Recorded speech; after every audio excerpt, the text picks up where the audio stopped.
How fast do you decide what kind of person someone is?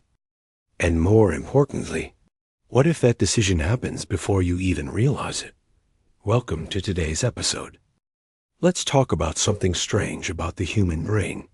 The moment you meet someone, something inside you quietly opens a file. Not a conscious one. A fast one. Within a tiny fraction of a second, sometimes less than the time it takes to blink, your brain starts collecting signals.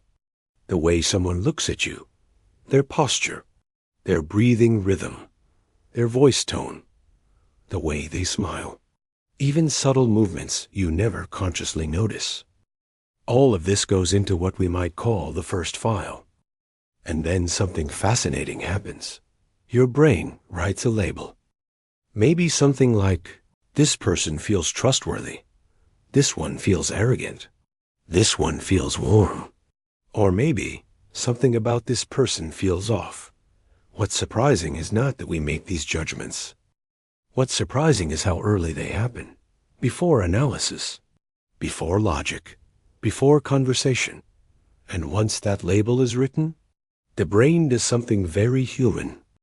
It starts writing a story, not to discover the truth, but to defend the first impression. Think of the brain less like a camera and more like a lawyer. A camera records everything equally.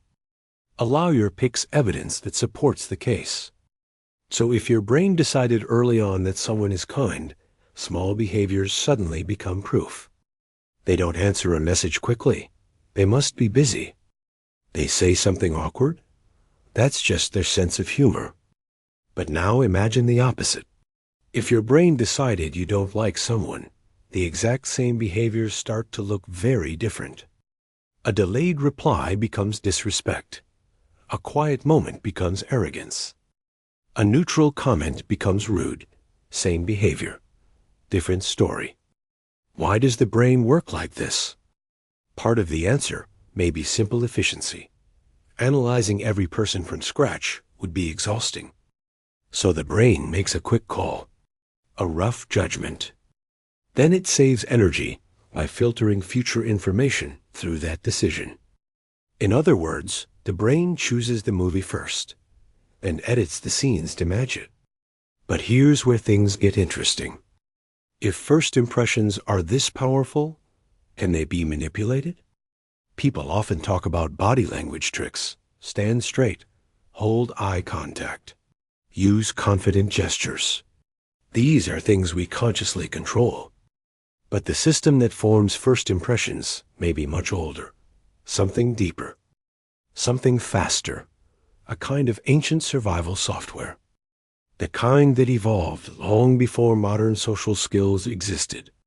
And that system might be reading signals we barely notice. Micro hesitations, the rhythm of breathing, tiny facial movements, the natural flow of motion, signals that are very difficult to fake. That may explain something curious.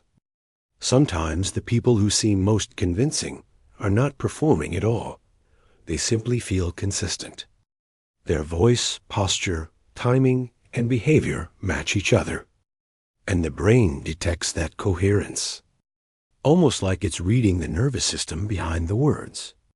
Which brings us to another strange question. If first impressions are this strong, do they ever change? Sometimes they do, but it often takes something significant, time, repeated experiences, or powerful moments that contradict the original story. A crisis, a surprising act, a moment where someone behaves very differently from what the brain expected. Those moments can force the brain to reopen the file, to rewrite the story. But until that happens, something subtle may be going on inside us. When we like someone, we may interpret their actions kindly.